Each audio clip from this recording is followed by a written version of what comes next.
We're in the middle of winter and many area lakes are frozen. WSBT-22 meteorologist Ed Russo takes a look at some of the biological impacts. With a big cold coming this weekend next, lake ice is only going to get thicker. The ice cover and its thickness plays a big role in biological processes that take place during the following spring and summer. Last year's winter broke records, from cold to snow to record ice cover on Lake Michigan. The abundant ice cover on Lake Michigan reduced evaporation and resulted in a rise in water levels that haven't been seen since the late 90s. Our inland lakes were frozen solid with thick ice and snowpack, which made for a pretty good and safe season of ice fishing. However, extended periods of ice led to delayed growth of organisms the following spring. So the major effect of ice on the ecology of lake-dwelling organisms is the shading effect it has on the water body. So the ice and then more importantly snow on top of the ice blocks sunlight from getting through.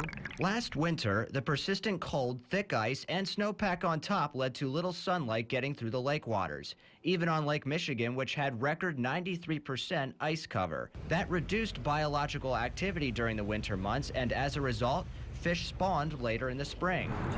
This effect ice cover creates may sound unhealthy for a lake, but is actually a vital component to nutrient distribution through the water column the following spring. So in the bottom of the lake, both in the winter and the summer, you get a buildup of nitrogen and phosphorus. The accumulation of nitrogen and phosphorus comes from the decay of plants and organisms, which ultimately plays a vital role in the nutrient-rich water column created following the winter months. During the spring, the water just under the ice is coldest and therefore denser than the warmer, less dense water below. This creates a water column that is top-heavy and must turn over. As the water turns over, these nutrients are transported through the water column, creating a great environment where plants and animals can thrive. So is more or less winter ice cover healthier for a lake?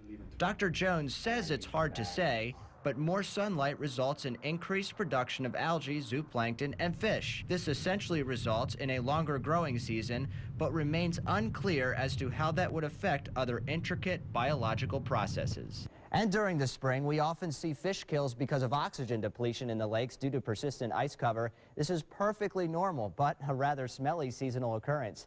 I'm meteorologist Ed Russo for WSBT 22 News.